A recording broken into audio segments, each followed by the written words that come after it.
सीधे बैठ जाएंगे। प्रणाम जी, प्रणाम। सीधे बैठेंगे, ईश्वर का ध्यान करेंगे और मंत्र बोलेंगे। ओम सहना भवतु।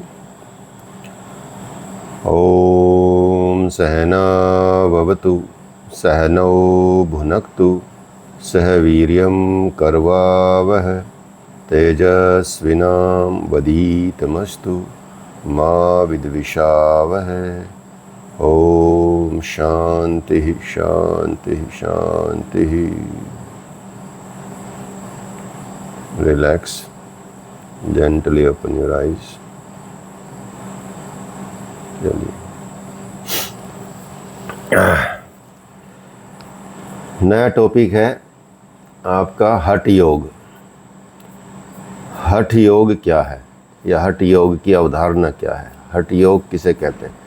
बेसिकली प्रिंसिपल्स ऑफ हठ योग में तो आप पढ़ेंगे ही, क्योंकि जो तीसरा टॉपिक है कह सकते हैं। और लेकिन इसमें भी क्योंकि एक टॉपिक है हठ योग का, थोड़ा सा हठ योग के बारे में थोड़ा सा जानेंगे। हठ योग का विस्तार से अध्ययन करेंगे हम अगले उसमें पेपर में, लेकिन यहाँ हठ योग के विषय में थोड़ा थोड़ा जानना शुरू करेंगे ताकि एक अंडरस्टैंडिंग हमारी बन जाए। आपने ज्ञान योग के विषय में जाना, कर्म योग के विषय में जाना, भक्ति योग के विषय में जाना, ठीक है। राजयोग के विषय में भी जो आपको अष्टांग योग बताया है वो राजयोग ही है, ठीक है। और हठ योग बताया, तो राजयोग तो सर्वोपरि योग माना जाता है। योग को योगों का राजा मान के चलिए, क्योंकि वो पतंजलि योग सूत्र को ही, अष्टांग योग को ही आप उस लेवल पे मानेंगे।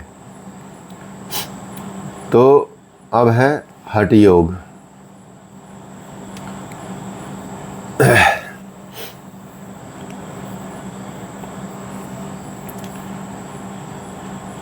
हठ योग में आप देखेंगे, हठ योग में अधिकांशतः आसनों का जिक्र है, आसनों के विषय में बताया गया है। और हठ योग के बारे में बहुत सारी कह सकते हैं कि बातें होती हैं कि हठ योग को यदि समझना है तो हठ योग को क्या समझें।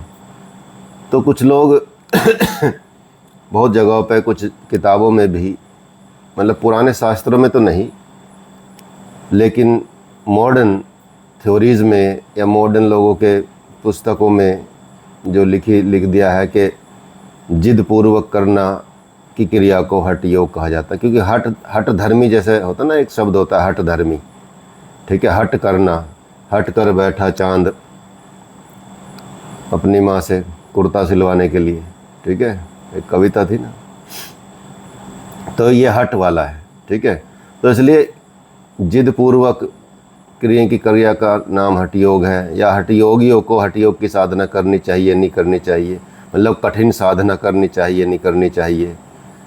जैसे एक शब्द आता है चीला खींचना, जैसे कुंभ में आपने बहुत सारे साधु संत देखे होंगे, वो हठ योग ज़बरदस्ती हाथ उठा के एक पैर पे खड़े हैं, हाथ उठा के खड़े हैं, कांटों पे चल रहे हैं, या उनको भी कुछ लोग हठ योग की श्रेणी में काउंट कर लेते हैं।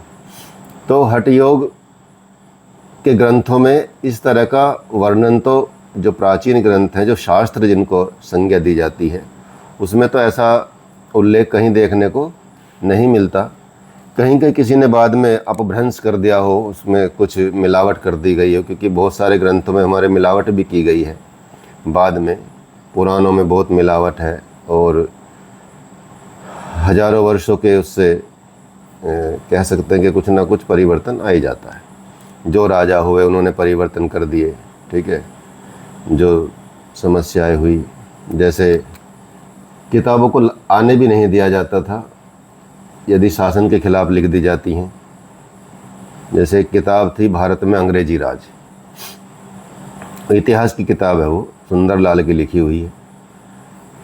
उसकी प्रतियों को, जब वो छपी किताबें, तो उसकी प्रतियों को अंग्रेज़ों के टाइम पे छपी थी, तो उसकी जितनी भी कॉपीज़ थी उनको ढूंढ ढूंढ के जलाया गया, उसको भस्म किया गया कि भाई ये जो कॉपीज़ हैं ये दिखनी नहीं चाहिए, ये किताब एकदम भस्म हो जानी चाहिए। तो वो किताब ऐसी थी कि उसने अंग्रेज़ों के विषय में जो शासन था उसके विषय में इतनी सत्यता लिखी जो लोग जानते नहीं थे, जिनके बारे में अगर कोई बात भी कर लेता तो उसको सज़ा दे दी जाती थी। तो उन्होंने वो किताब लिखी। अब क्योंकि बच गई थी कॉपी उसकी, अंग्रेज़ों के टाइम पे तो खैर नहीं ज़्यादा चल पाई, लेकिन बाद में गवर्नमेंट ऑफ इंडिया ने ही उस किताब को पब्लिश किया, प्रकाशन विभाग ने। तो जब आप उसको किताब पढ़ेंगे, किताब है हिस्ट्री की, साइंस का व्यक्ति भी उस किताब को पूरी पढ़े बिना छोड़ेगा नहीं।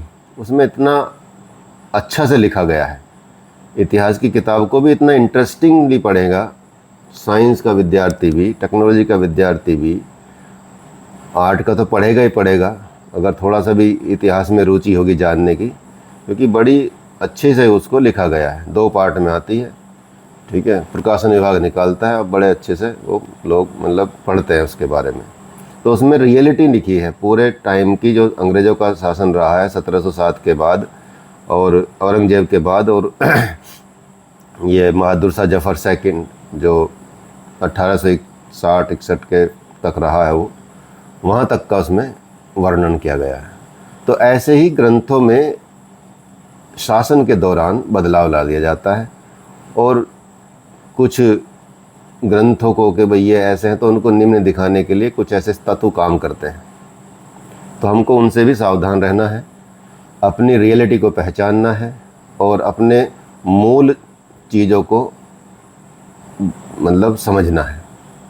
तो यही है हठ योग के विषय में भी आप देखेंगे। नॉर्मली तो इसको ज़्यादातर आजकल व्यक्ति जिनको कह सकते हैं कि बहुत गूढ़ ज्ञान नहीं है, या जिन्होंने इसको परिवर्तन कर दिया, जैसे कि आज अगर आसन ही आसन करके देखते रहे, आसन ही आसन चलते रहे, तो मान लिया 20 साल 50 साल बाद ऐसा लगेगा जैसे आसन ही योग हो, ठीक है। कि भाई इतने आसन किए, इसने इतने आसन किया, आसन से ही कंपटीशन होने लगे, आसन से ही गेम्स होने लगे हैं, आसन से ही आप देखेंगे कि नेशनल गेम्स होने लगे हैं, दिल्ली गेम्स होने लगे हैं, ओलंपिक में चले गए, आसन ही आसन। तो फ्यूचर में ऐसा लगेगा अगर मान लिया किसी ने रियल किताबें नहीं पढ़ी है, या रियल योगी नहीं बचे हैं, या रियल साधक नहीं बचे हैं जो उसको समझते हैं संजोते हैं, तो वो यदि नहीं बचे तो समझिए कि वो विद्या चली जाएगी और वो समझा जाएगा कि भाई आसन ही योग है। ऐसे इसको समझ लिया जाता है। सामान्य रूप से हठ योग का मतलब जिद पूर्वक, हठ पूर्वक किए जाने वाले अभ्यास को हठ योग माना जाता है। ज़बरदस्ती करना आसनों के प्रति और अपने शरीर के साथ ज़बरदस्ती करना, जैसे कि आज बहुत सारे चैनल्स पे, बहुत सारे इंस्टाग्राम सोशल मीडियाज़ पे आप देखेंगे कि कोई ज़बरदस्ती किसी से कोई आसन लगवा रहा है, उसको मतलब तोड़ने की कोशिश कर रहा है, कैसे तोड़ूं, ठीक है। तो वो बच्चे चिल्ला भी रहे हैं फिर भी नहीं छोड़ रहे टीचर उनको, व्हाट इज़ दिस, ठीक है। तो क्या वो योग है? बिल्कुल भी नहीं है, बिल्कुल भी नहीं है। जिम्नास्ट भी उससे अच्छा कर लेते हैं इस हिसाब से, तो ठीक है। क्या प्राप्त होगा उससे? चलो एक उम्र तक आप वो आसन कर लेंगे, ठीक है। एक उम्र के बाद तो आपको वहीं आना पड़ेगा ना। तो इसलिए अगर आसन ही आसन चलते रहे तो वो आसनों को योग माना जाएगा। लेकिन जब हम विचार करते हैं वास्तव में कि हठ योग क्या है, हठ योग शब्द कहाँ से आया, तो ये 2 शब्द हैं इसमें। हठ, योग तो योग ही है, जैसे आपको बताया, योग तो अलग परिभाषा है योग, ठीक है। योग तो 3 परिभाषाओं से सिद्ध हो ही जाता है और ठह, 2 शब्द होगा इसमें। 2 शब्द मिलके बना है हठ योग, हठ, ठीक है का मतलब होता है हकार, हकार का मतलब होता है सूर्य नाड़ी, सूर्य नाड़ी को पिंगला भी कहते हैं, ठीक है। मतलब आपकी जो राइट नोस्ट्रिल है, राइट वाली, ये आपकी पिंगला नाड़ी है, इसको हकार बोलते हैं, पिंगला बोलते हैं, ठीक है। ईड़ा पिंगला, ठीक है। और जो ठा है, ठकार, वो है लेफ्ट नाड़ी। अर्थात चंद्र नाड़ी। तो राइट है सूर्य नाड़ी, लेफ्ट है चंद्र नाड़ी। अर्थात राइट वाली ठंडी रहेगी, सॉरी राइट वाली गर्म रहेगी, सूर्य है क्योंकि सूर्य गर्म होता है, और लेफ्ट वाले ठंडी रहेगी क्योंकि चंद्रमा ठंडक लाता है, उसमें कूलनेस होती है। तो इन दोनों को मिला के हठ योग के इसी हकार और ठकार शब्द को स्वीकार किया गया है संस्कृत भाषा में। तो इसलिए हठ योग में ये जरूर पता चलता है कि भाई ठीक है, अगर किसी को हठ योग का मतलब जिद पूर्वक हठ योग क्रिया समझना तो समझ ले, कोई दिक्कत नहीं, ठीक है, लेकिन कर तो ले कम से कम योग, ठीक है, सिर्फ समझने से काफ़ी नहीं है, कर ले कोई बात नहीं। लेकिन उचित तो ये है कि हठ योग की क्रिया एक उचित होती है और श्रेष्ठ मार्गदर्शन में की जाती है। इसमें साधक को बहुत कह सकते हैं कि ये सहजतापूर्वक इसमें प्रवेश कर जाता है, और इस साधना में यदि आप सिर्फ पुस्तक पढ़ के ही करने लगे हठ योग की साधना को, तो इसके विपरीत परिणाम भी देखने को मिल सकते हैं। क्योंकि शुरुआत ही होती है कुछ ज़्यादातर हठ योग में षट कर्मों से, जैसे घेरण संहिता में है, घेरण संहिता में षट कर्मों से ही इसकी शुरुआत है। तो षट कर्मों का मतलब जैसे नेति करना, धोती करना, बस्ती करना। तो नेति भी एक छोटी सी क्रिया है वैसे तो, ठीक है, जल नेति, सूत्र नेति और रबड़ नेति। लेकिन मैंने किसी ने पूछा, मेरे मित्र ने देहरादून से, कि भैया मुझे जल नीति करनी है, सिखा दे। उनका सिखा दिया, चलो सिखा देते हैं।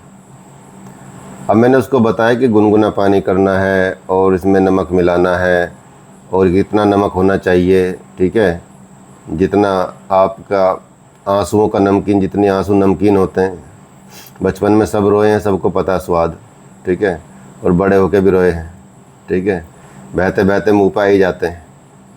तो इतना नमकीन पानी होना चाहिए, जो नोस्टिल चल रही हो उस नोस्टिल से आप करें, ठीक है, शुरुआत करें, चेक कर लें दायां चल रही है बाएं चल रही है, उकड़ू बैठ के करें, शुरुआत में सीख लें पहले, जब परफेक्शन आ जाए तो आप फिर चाहे भागते भागते भी कर लें, फिर कोई दिक्कत नहीं है। तो उसने करके चला गया, बाद में देहरादून में जाके खुद करने लगा। फिर मुझे बताता कि भैया थोड़ी प्रॉब्लम हो रही है, जुकाम सा हो जाता है जब भी करता हूँ। मैं कहा भाई क्या करता बता। मैं कहा पानी लेता हूँ मग्गे में और उसमें डालता हूँ जलनीति पोट में और कर लेता हूँ। मैं कहाँ से लेता पानी, कि नल से ले लेता हूँ। मैं कहा ठीक है, गर्म नहीं करता? मैं कहा नहीं। नमक नहीं डालता? नहीं।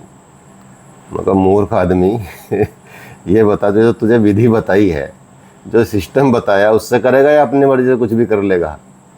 क्योंकि मैंने सोचा तो पानी तो डालना है, ऐसे ही डाल लेते हैं। तो रोज़ उसके सर में दर्द रहता था, क्योंकि नमक का पानी एब्जॉर्ब नहीं होता है सेल्स में, भारी हो जाता है, हैवी हो जाता है, और जो नॉर्मल पानी होता है वो तुरंत एब्जॉर्ब होने लगता है, और एब्जॉर्ब हो गया तो चला ही जाएगा। यहाँ जब तक वो निकलेगा नहीं, सूखेगा नहीं, तब तक आपके सिर में दर्द रहेगा, जुकाम सा रहेगा, बुखार भी फील हो सकता है।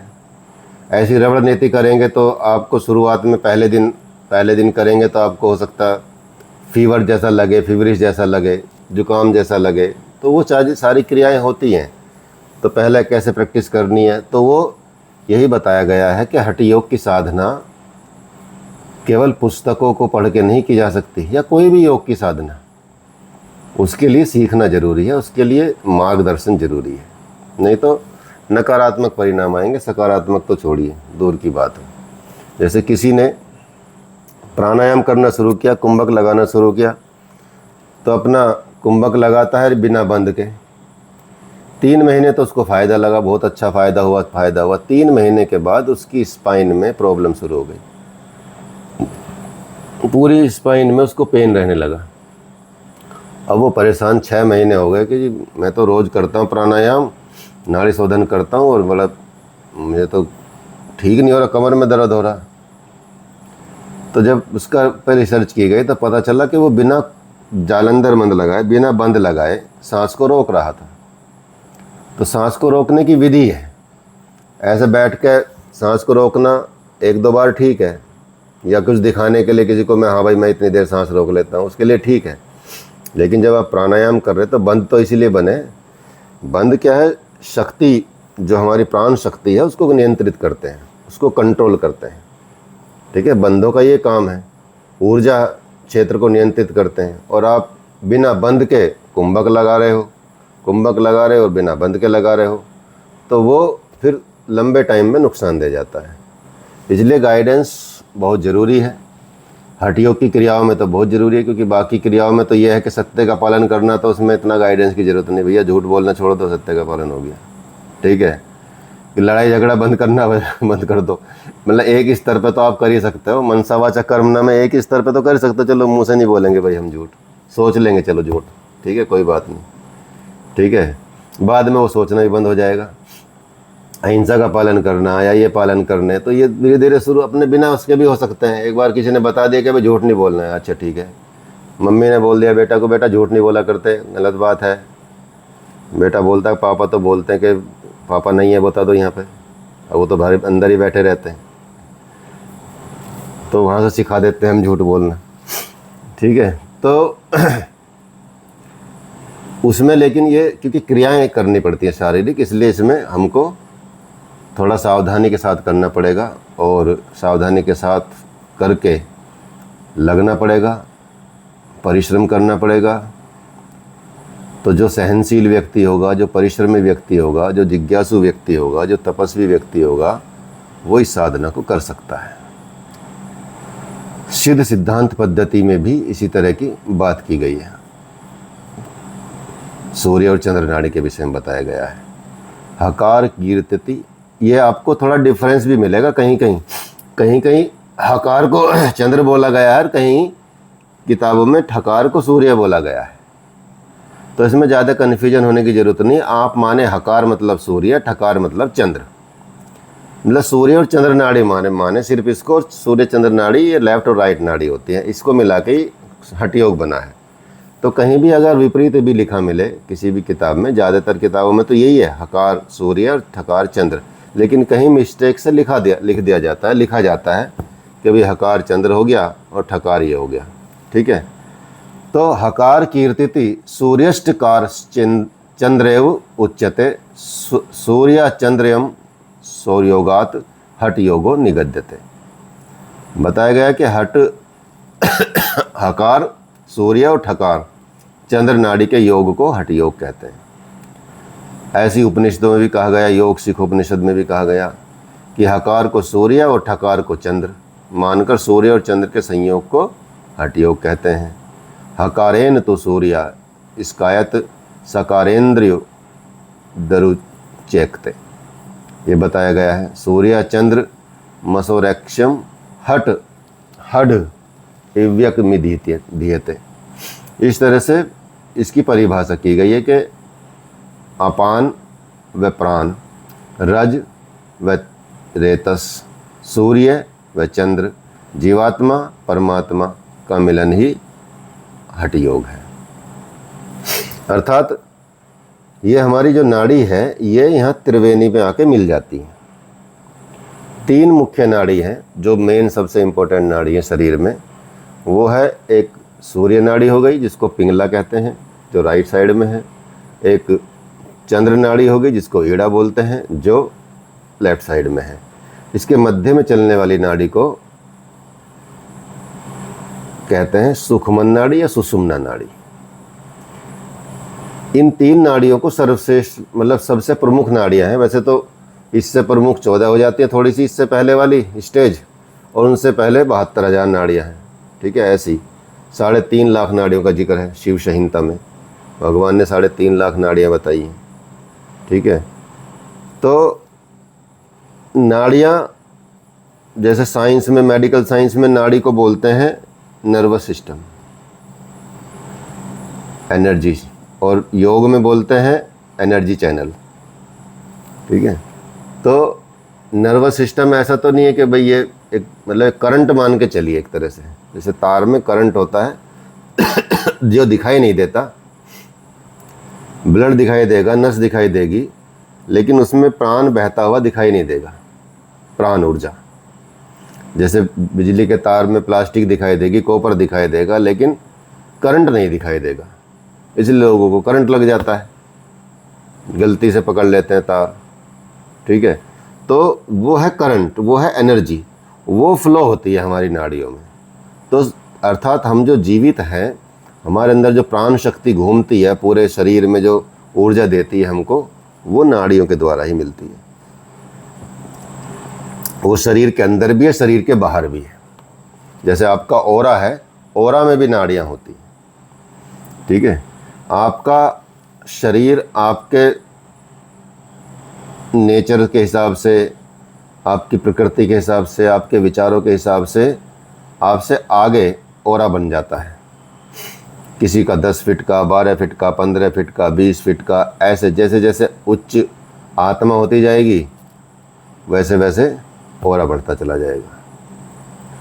तो ये सब शिव शक्ति हो गया, प्राण अपान हो गया, रज तेज हो गया, सूर्य चंद्र हो गया, जीवात्मा परमात्मा हो गया, यिन यैन हो गया, ठीक है। ये सब प्रकृति पुरुष हो गया, ये सब हठ योग में ही काउंट किए जाते हैं।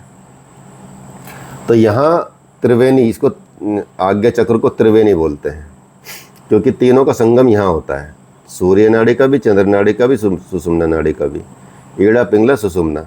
तो यहाँ पे ये जो 2 नाड़ियाँ हठ योग वाली है और ठै, वो यहाँ समाप्त हो जाती हैं। यहाँ के बाद आप सिर्फ जाएगी ऊपर, आगे क्या, सुषुम्ना। कुंडलिनी शक्ति सुषुम्ना के द्वारा होते हुए ही सहस्रार चक्र तक जाती है, ठीक है। तो ये सुषुम्ना ऊपर तक जाती है, ये दोनों नाड़ी यहाँ तक रह जाती हैं। इसलिए हठ योग क्या है, हठ योग वास्तव में आपको उस लेवल तक पहुँचाने के लिए, ताकि आपको राजयोग प्राप्त हो। तो राजयोग को सीढ़ी का काम करता है राजयोग के लिए।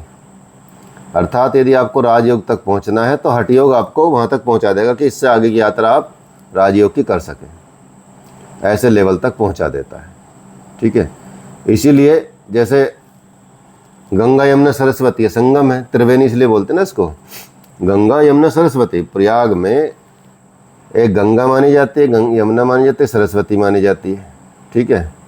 तो 2 नदियाँ वहाँ मिलती हैं, एक लास्ट में एक आगे बढ़ती है।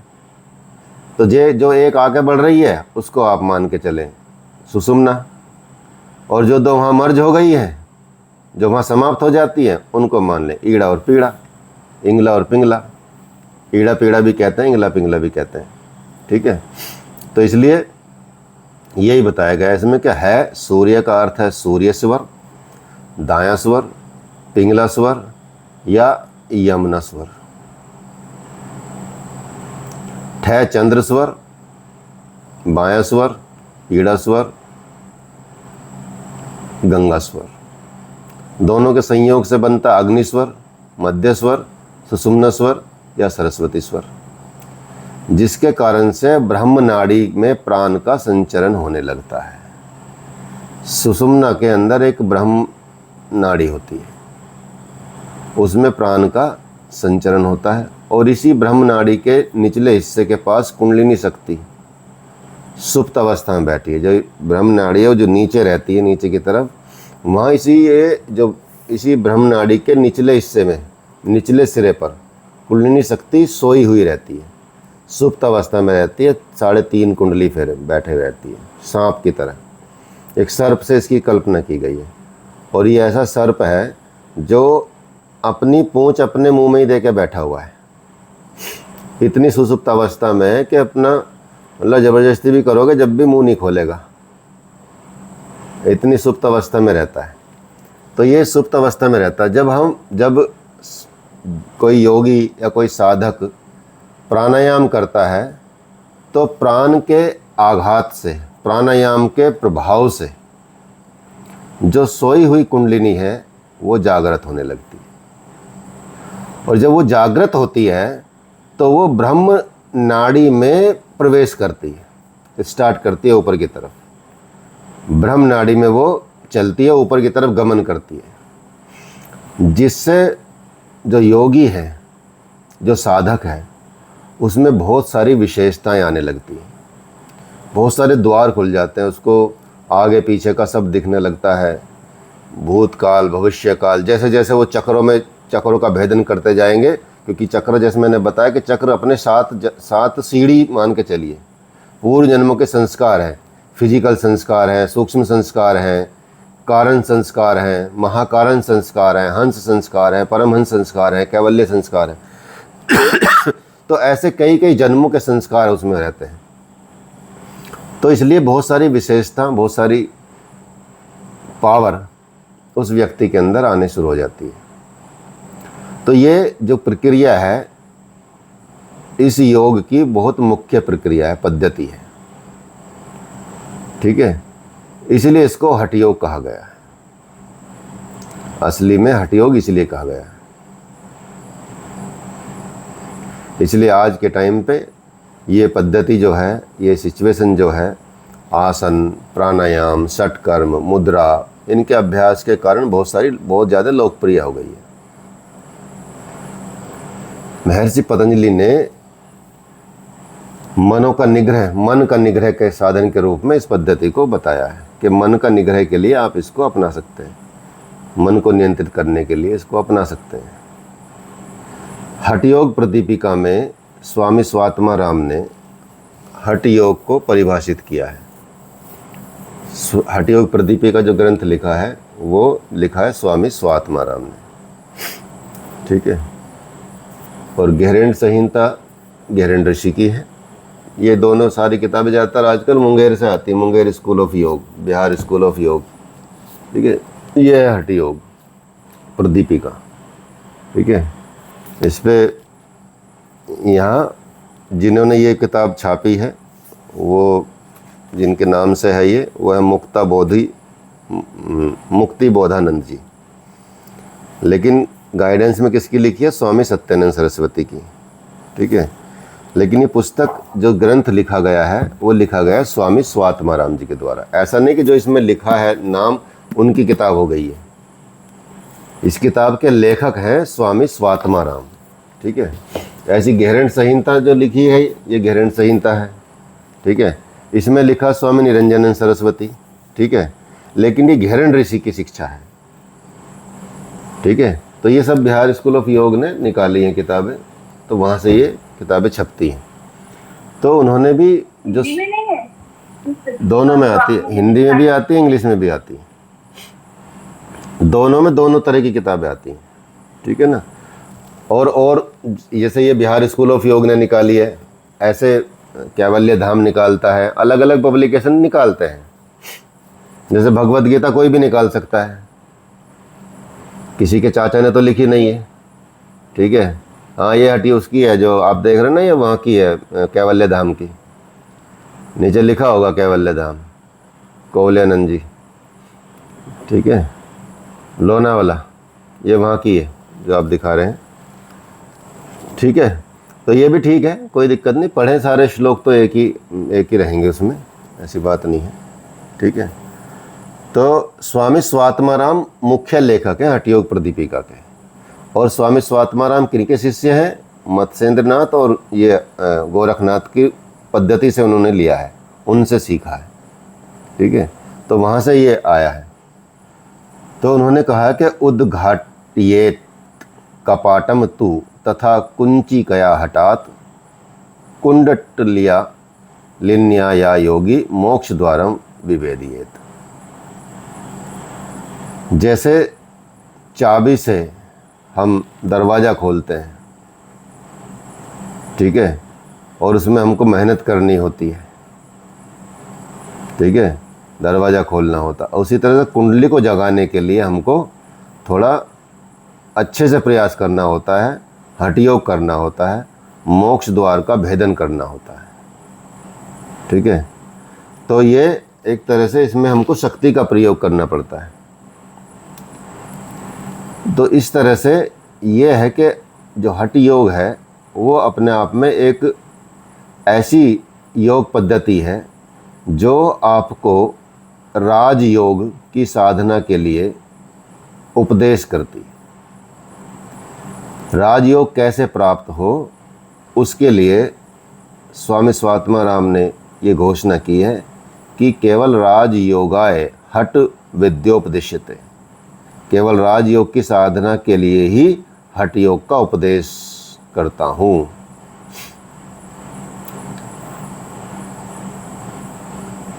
इसलिए हठ योग प्रतीका में कई जगह कहा गया है कि आसन, प्राणायाम, मुद्राएं ये सभी राजयोग की साधना तक पहुंचाने के लिए हैं।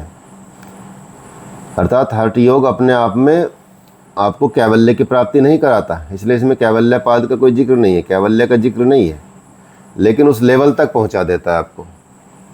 उस लेवल तक पहुंचाकर आपको एक सफल राजयोगी बना सकता है। पीठानी कुंभ का चत्रा दिव्यानि कर्णानि च सर्वानि यपि हठाभ्यासे राजयोग फलाविध।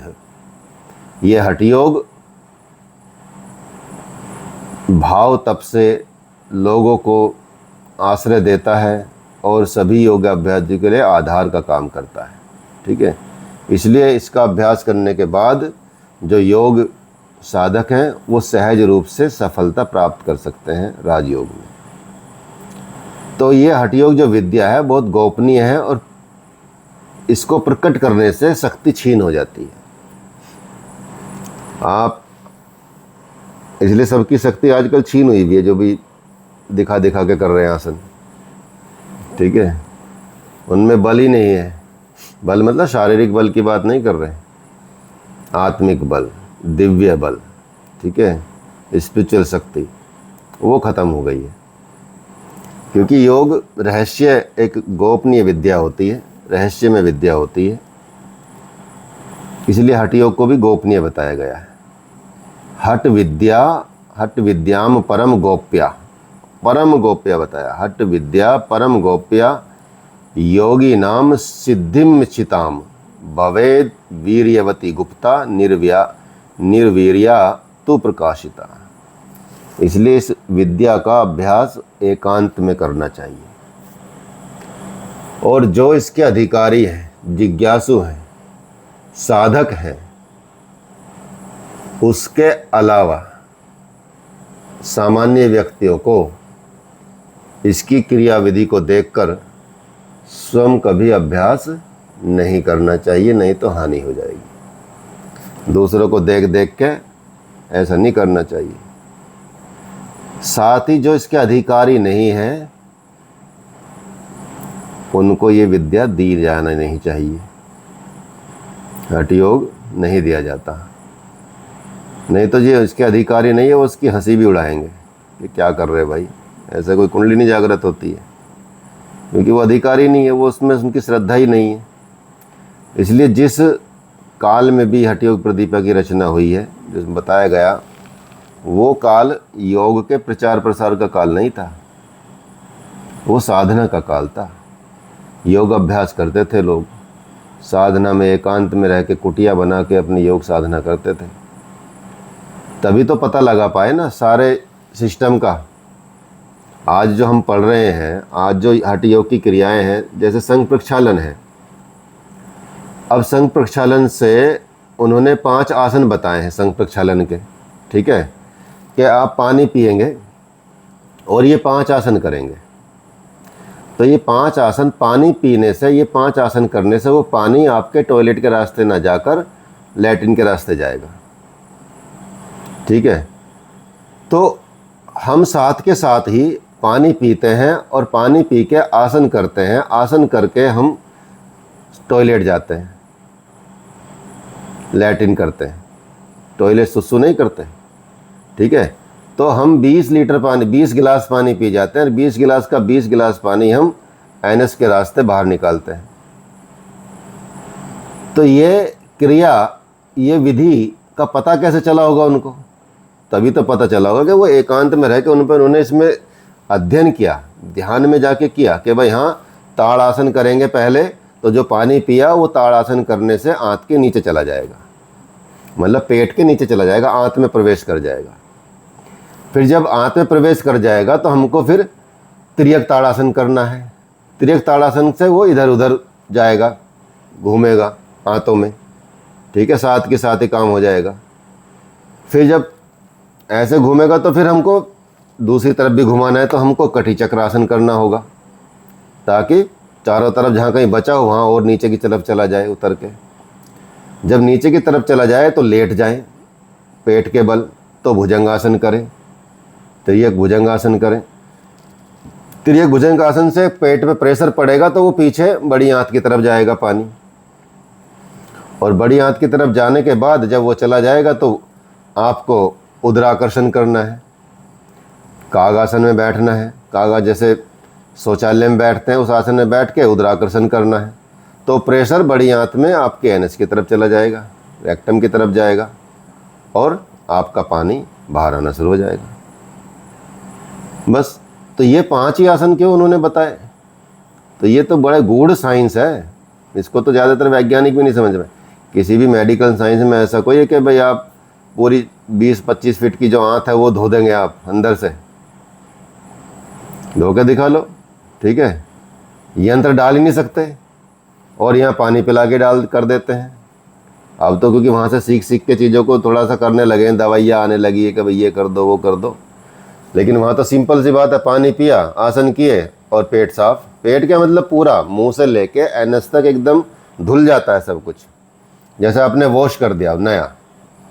और वॉश करने के बाद उनको ये भी पता था कि भाई आंत से चिकनाई गायब हो जाती है, पेट से चिकनाई गायब हो जाती है, सारा म्यूकस निकल जाता है, तो उसके बाद हमको घी खा लेना चाहिए खिचड़ी में डाल के। अच्छे से खिचड़ी बनाए मूंग की दाल की, मूंग की दाल वात पित्त कफ को तीनों को नियंत्रित करती है, तो वो खाएं, और वो खा के आप आराम से रेस्ट करें, सोएं ना, सोएंगे तो बुखार हो जाएगा। ये सब उन्होंने अपना के चीज़ें की हैं, ठीक है। नमक पहले चला गया आपके पेट में, क्योंकि नमक के पानी से किया, तो आपको खिचड़ी में नमक नहीं लेना है, नहीं तो आपका बीपी बढ़ जाएगा, ठीक है। तो ऐसी कई ये सारी विधियाँ ऐसे नहीं आई हैं। नाड़ियों के बारे में जानना, ये सब जानना, तो ये एकांत में रह के किया जाता है। इसका प्रचार प्रसार कोई किया था उन्होंने कि भाई ये हठ योग कर रहे हैं? ग्रंथ तो हज़ारों साल पुराने हैं, ठीक है। योग तो हज़ारों साल पुराना है। कौन सा तब सोशल मीडिया था, या प्रिंट मीडिया था, या डिजिटल मीडिया था, या कोई भी मीडिया नहीं था ऐसा, ठीक है। कबूतर वबूतर उड़ा दे कोई तो बात अलग है, उसमें पैर में लेटर बांध के, ठीक है। तो वो तो ऐसा तो नहीं कि प्रचार प्रसार के लिए, तो योगी तो अपने अंदर बैठे हुए करते रहते थे। इसलिए इसकी महत्ता को समझना बड़ा मतलब महत्वपूर्ण है कि योग क्या है। इसलिए अब क्योंकि योग जन जन तक पहुंच गया है, इसका प्रचार प्रसार हो गया, दिनों दिन प्रगति पर है, तो इसकी महत्ता लोग समझने भी लगे हैं, जो सीरियसली है वो भी करने लगे। लेकिन अब ये आय का साधन भी बन गया, लोगों का कैरियर भी बन गया, मतलब इसमें आप आय का साधन भी कर सकते हैं। लेकिन यदि आप रियल में योग सिखाएं, रियल में योग करें, रियल में इसको प्राप्त करें, तो फिर भी रियल मायने में योगी बच सकते हैं। नहीं तो आज क्या है, 200-200 घंटे के कोर्स करते हैं, 300-300 घंटे के कोर्स करते हैं, 500 घंटे कोर्स किए और बस टीचर बन गए, ठीक है। उनका स्पेसिफिक सिलेबस होता है, उसको करें, बस टीचर बन गए। तो वो तो एक तरह से, और उसका सर्टिफिकेट भी कौन देता है? अमेरिका, जिन्हें जीवन में कभी योग सीखा नहीं है, जिसको योग का यह भी नहीं पता, ठीक है, वो सर्टिफिकेट दे रहा अमेरिका। क्या मूर्खता है। और भारतीय लोग उस मूर्खता के पीछे पड़े हुए पागल हैं। भाई अपना गहराई से जाओ और गहरा योग सीखो, बड़ी अच्छी डिग्रियां प्राप्त करो। इतने बड़े साधन हैं, इतनी बड़ी बड़ी यूनिवर्सिटीज़ हैं योग के लिए भारत में, उनके आप पहले से ही हज़ारों साल आगे पहले से निकल जाओगे। ज़रूरी नहीं है उनको, अगर आप जाओगे इंटरव्यू देने भी, बताने भी, तो आप ज़्यादा टैलेंटेड निकलोगे, आपको रखेगा सामने, और 200 घंटे का सर्टिफिकेट भी नहीं देखेगा कोई कि भाई हाँ ये है वो है, ठीक है। और पढ़ा भी वही रहे ज़्यादातर। अगर वो बढ़िया टीचर हैं तो वो ऐसा नहीं कि 200 घंटे करके ही पढ़ा रहे हैं, उन्होंने PhD तक की है, ठीक है। तो मान लिया हम कराते हैं 200 घंटे, तो हम 200 घंटे भी कराते हैं, 300-500 भी कराते हैं, लेकिन हम सिर्फ वो नहीं देते ना जो सिर्फ उन्होंने लिखा कि अमेरिकन ने भाई इतना करा दो जी, हो गया योग टीचर। तो हमको तो लगता है कि भाई अगर बाहर जाएगा तो कम से कम कुछ आए, उसको कुछ समझे, थ्योरी समझे, फिलोसफी समझे, थोड़ा एनाटॉमिकल भी चीज़ें समझे। आसन तो समझ ही लेता है हर व्यक्ति, आसन तो इतना है कि भाई यूट्यूब पे देख देख के भी लोग कर रहे हैं आजकल तो, ठीक है। 10-15 बार ऊपर नीचे होएगा तो धीरे धीरे वो खुलने लगेगा शरीर, तो आसन तो हो ही जाते हैं। लेकिन उसमें आप मन, बुद्धि, चेतन ये सब जोड़ रहे हैं नहीं जोड़ रहे हैं, वो अलग विषय हो जाता है। इसलिए यदि हम हठ योग की बात करें तो आजकल तो इसको स्वास्थ्य के हिसाब से आप देख सकते हैं, स्वास्थ्य का इसमें संरक्षण होता है, रोग से मुक्ति होती है, चेतना जागृत होती है, व्यक्ति का विकास करने के लिए इम्पोर्टेंट हो जाती है, जीविका उपार्जन के लिए भी है, और जो करनी नहीं है लोगों को आध्यात्मिक उन्नति उसके लिए भी है। तो हर व्यक्ति के लिए ये योग जो है हठ योग उपलब्ध है आज के टाइम पे। तो स्वास्थ्य का संरक्षण तो इजीली हो ही जाता है इसमें, हठ योग से शरीर स्वस्थ रख सकते हैं आप, रोगग्रस्त न हो। तो हठ योग का अभ्यास कर सकते हैं आप। आसनेन भवेद दृढ़म षट कर्मणा शोधनम। आसनों के द्वारा शरीर को मजबूत किया जाता है और षट कर्मों के द्वारा हमारे दोषों को सम किया जाता है। अर्थात हमारे जो वात पित्त कफ हैं वो सम दोष में आ जाते हैं, मतलब समान अवस्था में आ जाते हैं। समान अवस्था का मतलब ये स्वास्थ्य है, उनका बिगड़ना ही दोष कहा जाता है। जब वो बिगड़ते नहीं है समान अवस्था में तो वो धातु बन जाते हैं, धातु नहीं रहते इसलिए वो दोष बन जाते हैं, इसलिए उनको दोष कहते हैं। त्रयोदोष जिसको बोलते हैं, ठीक है। वात पित्त कफ, तीनों चीज़ें से ही हमारा सिस्टम चलता है। तो इसलिए व्यक्ति हमेशा स्वस्थ बना रह सकता है, सदैव स्वस्थ बना रह सकता है। आसनों से मांसपेशियों को मजबूत बना सकता है, प्राणिक ऊर्जा का संरक्षण कर सकता है, जीवन शक्ति को बढ़ा सकता है, और शरीर के अंगों में चुस्ती ला सकता है, एक्टिवनेस ला सकता है, कार्य क्षमता उसकी बढ़ती है, इसलिए शरीर स्वस्थ रह सकता है। तो ये हठ योग आज आप देखेंगे स्वास्थ्य संरक्षण के लिए इम्पोर्टेंट है। यदि किसी को थेरेपी में जाना है तो हठ योग की क्रियाओं को अच्छे से सीखना होगा। रोग मुक्ति के लिए भी कुछ यदि रोग हो भी जाते हैं, रोगों को तो ऐसा नहीं कि वो परमानेंट आपने ख़त्म कर दिए, वो तो परमानेंट ख़त्म होंगे नहीं। दुख जो है तीन जो ताप हैं, त्रिविध ताप, वो समाप्त तो कभी होते नहीं हैं। उसका तो समाप्त होने का एक ही तरीका है, आपको परमात्मा तत्व प्राप्त हो जाए, मोक्ष की प्राप्ति हो जाए, तो वो दुख ही खत्म। नहीं तो इलाज करोगे आज, हो सकता 2 महीने बाद फिर हो जाए। आज बुखार का इलाज क्या, फिर बुखार। हालांकि जुकाम बुखार ये तो क्या चीज़ें होती हैं, तो शरीर की शुद्धिकरण की क्रिया होती है। ये बॉडी अपने आप कुछ टाइम पे ठीक करती है। मतलब कि इतने गंदगी इकट्ठी कर ली भाई तुमने 4-5 महीने खा के, अब थोड़ा निकाल लो। तो जब बुखार जुकाम होता तो सारी गंदगी निकलती है बाहर, ठीक है। तो शरीर का अपना एक प्रोसेस होता है स्वस्थ रखने का, वो दूषित पदार्थ को बाहर फेंकता ही फेंकता है, और उसके लिए वो चाहे कुछ भी करे, संघर्ष करता है। आपके अंदर बैक्टीरिया वायरस कितने घुसते रहते हैं, कुछ अच्छे भी कुछ बुरे भी। जब वो इकट्ठे हो जाते हैं तो आपको इन्फेक्शन होने लगता है, इन्फेक्शन होने लगता तो बुखार होता है, बुखार होता है तो आपका शरीर गर्म होता है, क्योंकि वो लड़ाई कर रहे हैं, ठीक है। इसलिए ज़्यादातर नेचुरोपैथ में और जो प्राकृतिक चिकित्सा है उसमें बुखार होते ही दवाई नहीं दी जाती, ठीक है। बुखार को थोड़ा टाइम दिया जाता है, क्योंकि वो बुखार क्यों हुआ आपको, क्योंकि वो लड़ाई कर रहे हैं।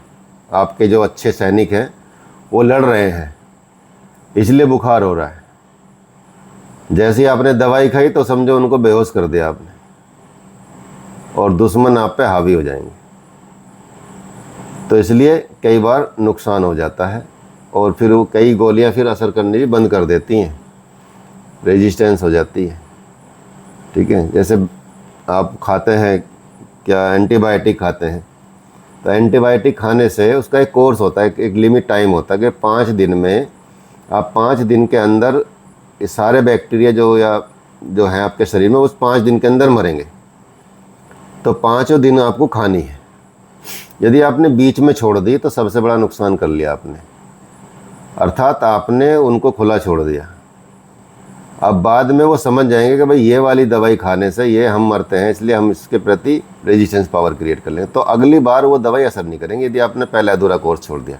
इसलिए डॉक्टर बल देते हैं उस पर कि भाई आपको ये 5 दिन खानी खानी है। एंटीबायोटिक शुरू किया तो एंटीबायोटिक का पूरा कोर्स करना चाहिए, अगर कम करेंगे तो वो फिर रह जाएंगे।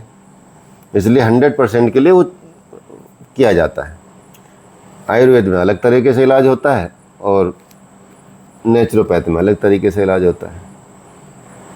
आयुर्वेद में कारण पे इलाज किया जाता है और एलोपैथ में जो वो दिखता है लक्षण, उस पे इलाज किया जाता है। कि जुकाम हो रहा है, अच्छा नाक की प्रॉब्लम हो सकती है तो जुकाम की दवाई दे देते हैं।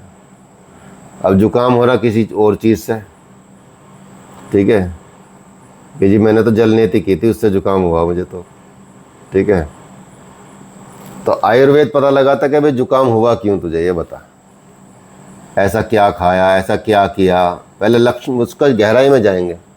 तो जो चोरों का सरदार होगा उसको पकड़ता है आयुर्वेद कि अच्छा ये चोरों का सरदार है, इसको पकड़ो, ठीक है। एलोपैथ क्या है कि बाहर दिख रहा है कि अच्छा बाहर ये हो गया, तो बाहर से जो बाहर दिखेगा, जो लक्षण दिखेंगे उसके हिसाब से दवाई देते चले जाएंगे। तो डॉक्टर, जब आप डॉक्टर के पास जाता है एलोपैथ के, तो सारे लक्षणों की दवाई देता है आपको। खांसी की अलग देता है, सिर दर्द की अलग देता है, बुखार की अलग देता है, जुकाम की अलग देता है, ऐसे कर करके सबको देता कि ये लक्षण है तो ये दवाई लो, ठीक है। अच्छा खारिश सी भी हो रही तो फिर ये क्रीम भी लगा लेना बस लास्ट में, ठीक है। तो पूरा, और एक बार टेस्ट भी करा लेना, ठीक है। भाई लक्षण तुझे दिख ही रहे हैं, ठीक है, टेस्ट कराने की और क्या ज़रूरत है कि टेस्ट कराओगे तो फिर कुछ ना कुछ निकलेगा, तो फिर आपको वो ऐसी दवाई देंगे, भाई ऐसा है कि इसमें तो बड़ा ख़तरनाक निकला है, दिमाग में कुछ गड़बड़ है।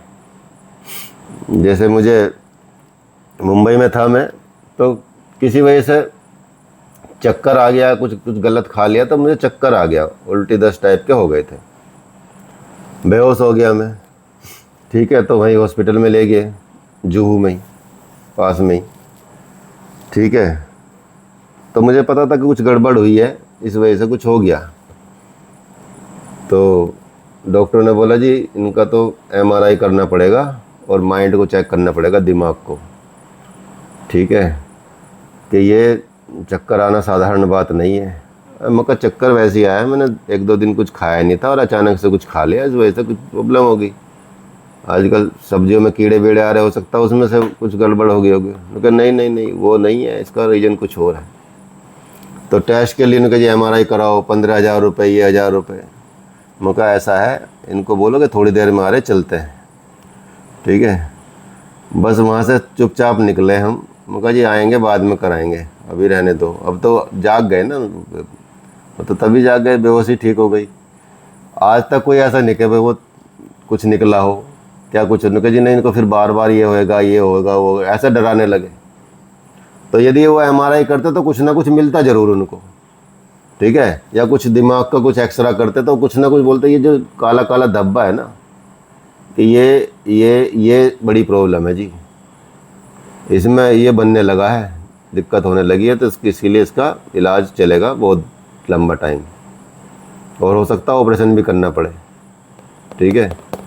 तो ऐसे आपको डरा भरा के, मतलब एक बिल्कुल लाइव एग्जांपल है, किसी की बेचारी की माँ को पेट में दर्द हुआ बेंगलोर में, और वो सिर्फ हॉस्पिटल ले गया उसको कि पेट में दर्द है, ठीक है।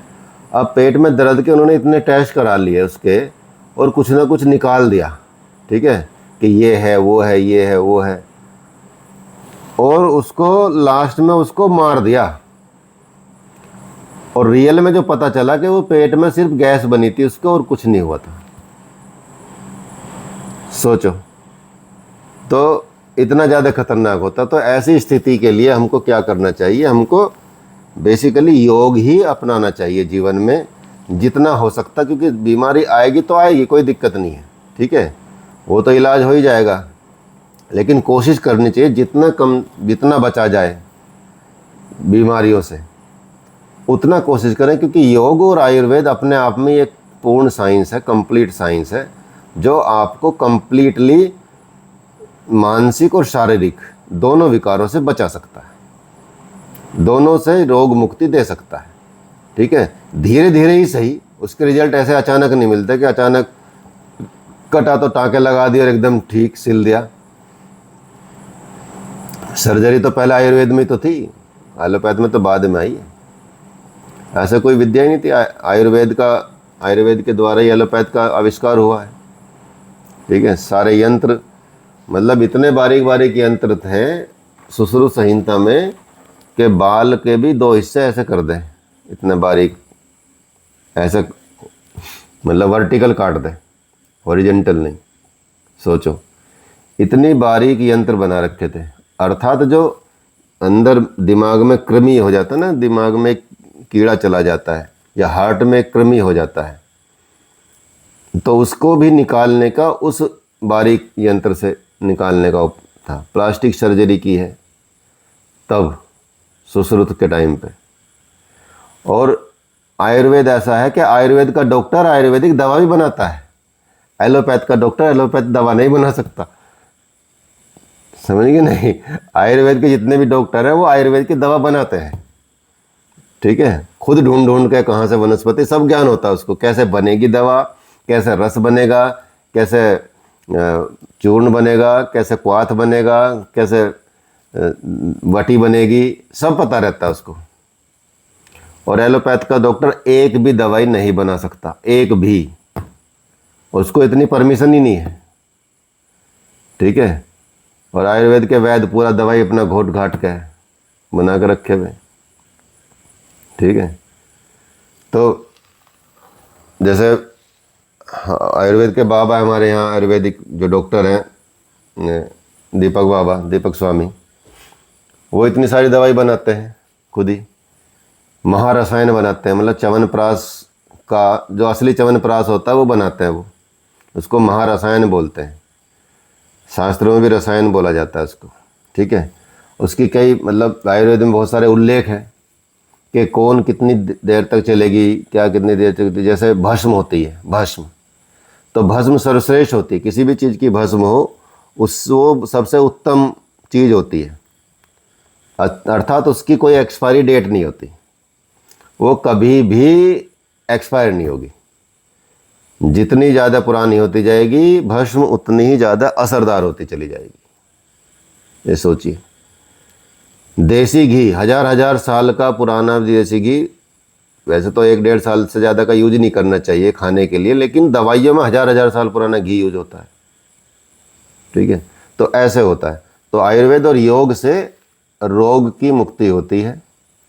और क्योंकि हठ योग की बात चल रही, तो ये रोग निवारण के लिए बड़ा आसान है ये योग, के रोगों से मुक्ति आप कर सकते हैं। ठीक है, आसन, सारे आसनों के लाभ आपको बताएंगे कि भाई क्या है। जैसे मत्स्येंद्र आसन है, इसमें पेट के बहुत सारे समस्याओं का समाधान हो जाता है एक ही आसन से। मत्स्येंद्र आसन करो, 2 मिनट बैठो मत्स्येंद्र आसन में, और 2 मिनट इधर से बैठो, 2 मिनट इधर से बैठो, दोनों साइड से करो, क्योंकि बैलेंस करना होते हैं सारे आसन। यदि आपने लेफ्ट से किया तो राइट भी करना पड़ेगा, राइट से किया तो लेफ्ट करना पड़ेगा। ठीक है, ऊपर से किया तो नीचे वाले से भी करना पड़ेगा, नीचे से किया तो ऊपर भी करना पड़ेगा, आगे वाले से किया तो पीछे से, मतलब आगे झुकने वाले किए तो पीछे झुकने वाले भी करने पड़ेंगे। अर्थात बैलेंस करके चलना बॉडी को। ठीक है, इसलिए हर आसन का एक काउंटर पोज होता है, तो उस काउंटर पोज को भी तो लेके चलना। तो उस आसन से आपकी कब्ज खत्म हो जाएगी, उस आसन से आपका जो अपच की समस्या वो खत्म हो जाएगी। आपको भूख नहीं लगती है, भूख लगने लगेगी। जो मंदाग्नि रहती, अग्नि होनी चाहिए ना, अग्नि, जिसकी अग्नि नहीं है, जिसके पेट में, जिसकी प्रदीप्त अग्नि नहीं है, वो पेट उसका हमेशा खराब रहेगा। तो जठराग्नि जिसको बोलते हैं, तो अग्नि प्रदीप्त होगी। मंदाग्नि के से बहुत ज़्यादा रोग होते हैं, उसी से पचता नहीं है खाना, उसी से एसिडिटी बनती है, उसी से सब चीज़ें बनती है, उल्टी सी आने लगती है, लोगों को ढकारें आती हैं, कब्ज रहता है, वो मंदाग्नि की वजह से होता है।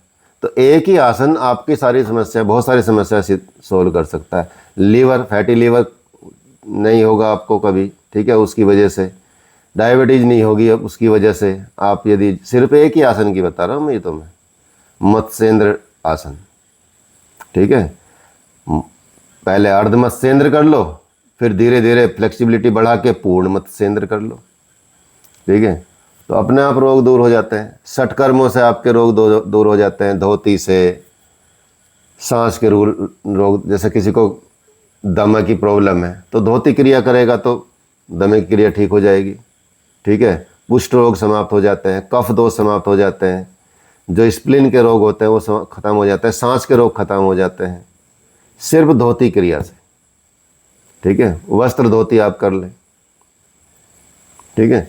इसी तरह से सबकी क्रियाएं करनी पड़ती हैं, तो हर चीज़ से, चाहे वो धोती हो, नेती हो, बस्ती हो, कपालभाति हो, नौली हो, ठीक है, तो इनकी सबकी, और ये वैज्ञानिक आज मान भी रहे हैं, आज हर डॉक्टर आप देंगे, एलोपैथ वाला डॉक्टर भी योग की सलाह देता है, वो भी बोलता है भैया प्राणायाम वगैरह क्या करो, योग वो के आसन क्या करो, ठीक है, दवाई देने के साथ अब वो सलाह भी देता है, ठीक है, मतलब आप देखेंगे दवाई तो देगा ही देगा, लेकिन योग की सलाह भी देगा जरूर, जो थोड़ा समझदार डॉक्टर होगा, ठीक है।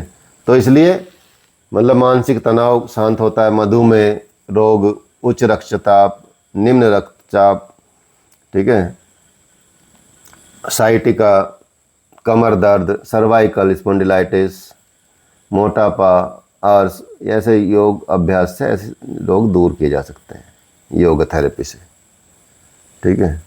इससे आपके अंदर की जो चेतना है, जो सुसुप्त रहती है, वो जागने लगती है, शक्ति ऊर्ध्वगामी होती है योग से, हठ योग से, प्राणायाम के संयोग से, आसन के संयोग से, ठीक है, मतलब जो आपकी कुंडलिनी शक्ति है वो जागने की, मतलब जाग जाती है अगर आप इसको कंटिन्यू करें और एक नियम के साथ करें।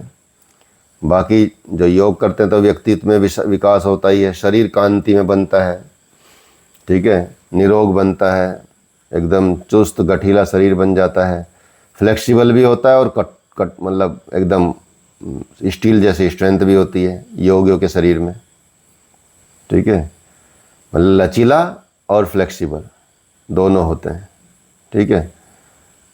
लेकिन जैसे जिम में जाते हैं उसमें सिर्फ शरीर हार्ड होता है, दिमाग भी हार्ड होता है, शरीर भी हार्ड होता है, फ्लेक्सिबिलिटी होती नहीं है, विचारों तक में फ्लेक्सिबिलिटी चली जाती है, ठीक है, पीछे से कमर से दूसरा हाथ पकड़ नहीं सकते ऐसे, ठीक है, तो जाएगा नहीं हाथ, ऐसे रह जाएगा, ठीक है, ऐसे ऊपर ही रह जाएगा, फिर हम रस्से से पकड़वाना पड़ता है कि भाई बैट ले ले, इधर भी और इधर भी, थोड़ा आगे पीछे कर, ठीक है, इधर से नहीं पकड़ पाएगा, तो अपना हाथ घुमा के ऐसे नहीं घुमा पाएगा। उनको यदि खुजली भी लग जाएगी ना, खुजा नहीं पाते, एक डंडा रखते हैं खुजाने के लिए ठीक है, तो इसलिए फ्लेक्सिबिलिटी हो जाती है शरीर में, वाणी में मृदुता आ जाती है, आचरण में शुद्धता आती है, आचरण में पवित्रता आ जाती है, व्यवहार में सादगी आ जाती है, स्नेह आ जाता है, कितने गुणों का मतलब विकास हो जाता है योग से। योग करने वालों के जीवन में ये बदलाव आ जाता है, पता भी नहीं चलता। और आजकल तो इनकम का साधन ही बन गया है पूरे विश्व में, ठीक है, जैसे अभी मेरे पास आई है 20 वैकेंसी बताई कि भाई यूरोप में और चाइना में 20 योग के टीचरों की रिक्वायरमेंट है, 1.5 लाख रुपए सैलरी होगी उनकी, ठीक है, रसिया में चाहिए और चाइना में चाहिए, ठीक है, तो ऐसे रिक्वायरमेंट आती हैं। दूसरा, गवर्नमेंट ऑफ इंडिया खुद भेजती है, हालांकि उसमें तो जुगाड़ भी चलते हैं कुछ लोगों के, ठीक है, लेकिन सबके तो नहीं चलते, 1-2 के होंगे, बाकी तो वैसे भी जाएंगे, तो गवर्नमेंट सर्टिफिकेशन देती है। तो जैसे आप लोग एमए कर लेंगे तो इंटरनेशनल सर्टिफिकेट एक तो योग अलायंस वाला होता ही है, इसके अलावा जो इंडियन वाला होता है वो सबसे बेस्ट होता है, जिसको वाईसीबी बोलते हैं। हर लेवल का आप डायरेक्ट एग्ज़ाम दे सकते हैं, ठीक है, वो सर्टिफिकेट से आपको इंटरनेशनल क्या नेशनल, सरकारी प्राइवेट हर जगह आपको एलिजिबिलिटी मिल जाती है कि you can be appointed directly as a teacher. आपको इंस्टीट्यूट खोलने की इजाज़त मिल जाती है, आपको और सर्टिफिकेट आवश्यकता नहीं पड़ती ज़्यादा लेने की। फिर कंपनी बनाओ नहीं बनाओ, आप सीधा योग इंस्टीट्यूट खोल सकते हो, ठीक है, उस सर्टिफिकेट के बल पे, क्योंकि आपको वो टीचर बना दिया, मास्टर बना दिया उन्होंने, सर्टिफिकेट दे दिया। 5 साल के लिए देते हैं भारत सरकार। यूएस तो आजीवन देती है, मतलब किसी ने 200 घंटे आज किया है और उसने योग छोड़ दिया और 20 साल तक योग नहीं किया, तो 20 साल के बाद वो योग टीचर ही है। भारत सरकार देती है 5 साल के लिए, 5 साल बाद फिर से टेस्ट होगा। कर रहा है भाई लगातार? नहीं, ठीक है, पता नहीं, पता चला बैठ गया जाके चुपचाप लेकर सर्टिफिकेट और कुछ किया नहीं है, तो दोबारा सेम तैयारी करनी पड़ेगी आपको।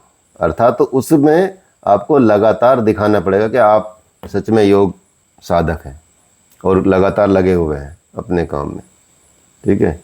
इसलिए आजकल बहुत सारी जगहों पे, यूनिवर्सिटी में, डिग्री कॉलेज में योग के प्रचार प्रसार से आपको मतलब नौकरी मिलने लगी है। और चिकित्सालयों में भी, जैसे कई हॉस्पिटल में, उत्तराखंड के कई हॉस्पिटल में योग की ओपीडी खुल गई हैं, तो धीरे धीरे योग की ओपीडी खुल रही हैं, योग से लोग ठीक हो रहे हैं। जहाँ आयुर्वेद के कॉलेज है वहाँ भी शुरू हो गया है। विदेश में भारत को बहुत ज़्यादा, भारत के लोगों को ज़्यादा बुलाया जाता है, ठीक है, आध्यात्मिक उन्नति होती है, ठीक है। इसके साथ साथ ये सारे योग जो हठ योग के हैं, हठ योग मतलब ये मान के चलिए, तो हठ योग के जो ग्रंथ हैं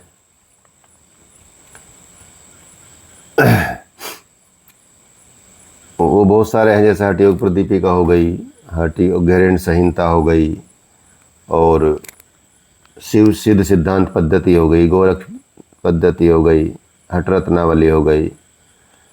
ऐसे बहुत सारे हठ योग के ग्रंथ हैं जिनको आप पढ़ के हठ योग के बारे में पूर्ण रूप से जान सकते हैं। सब में अलग अलग आसनों की विधियां हैं, आसन है सब में, किसी में कुछ आसन है, किसी में कुछ आसन है, किसी में कुछ, तो वो सारा बताया गया। हठ रत्नावली है, तो ये सब योग के ग्रंथ है। और सब कई ग्रंथ है, जैसे गोरखनाथ जी के बहुत सारे ग्रंथ हैं।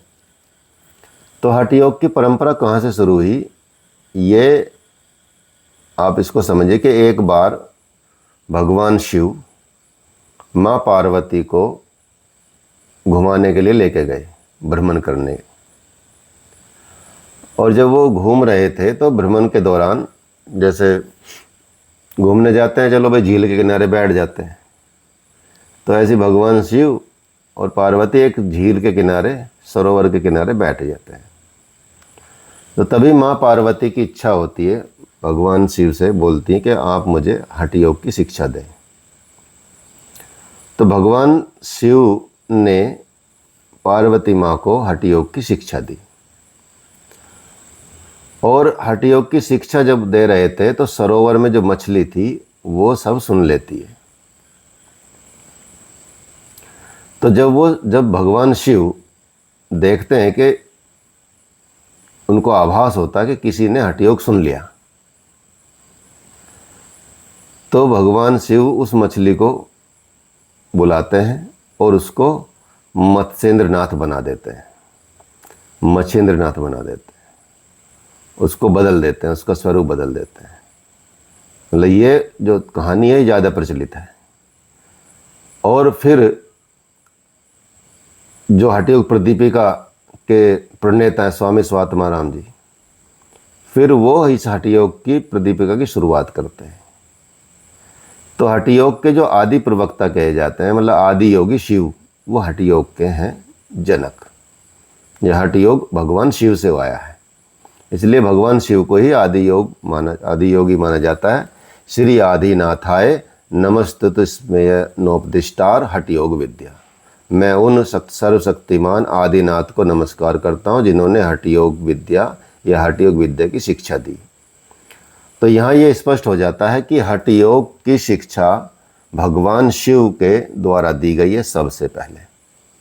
तो भगवान शिव ही हठ योग के आदि प्रणेता हैं।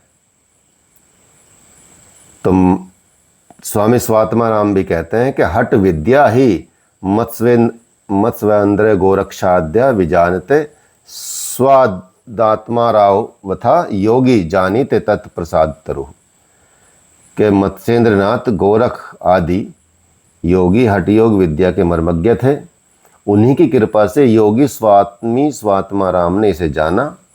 अब हम आपके अवलोकन के लिए हठ योग के चीज़ें बता रहे हैं, ऐसे उन्होंने बताया। अर्थात उनकी कृपा से ही स्वामी स्वात्मा राम जी ने हठ योग को जाना। भगवान शिव से हठ योग आया मच्छेंद्रनाथ जी पे, और मच्छेंद्रनाथ जी के बाद आया गोरखनाथ जी के पास, और ऐसे बहुत सारे संत हुए हैं नाथ परंपरा के, जिनको कनफटा योगी भी कहते हैं। जो गोरखनाथ है, जो गोरखपुर दिखाया ना, गोरखपुर, वहाँ गोरखनाथ गोरखपीठ है। जो योगी जी हैं वो गोरखनाथ परंपरा के ही हैं, ठीक है। आदित्यनाथ बोलते हैं उनको, योगी आदित्यनाथ। तो वो उन्हीं नाथ परंपरा में से आते हैं, गोरखनाथ परंपरा में से ही वो है, उन्हीं के शिष्यों में से आते हैं, ठीक है। तो वो हठ योग के हैं। तो इसलिए हठ योग के ग्रंथ है, जैसे हठ प्रदीपिका हो गई, ठीक है। हठ योग प्रदीपिका ये 10वीं शताब्दी से इस पुस्तक का उल्लेख मिलता है, हठ योग प्रदीपिका का। गहरण संहिता हो गई,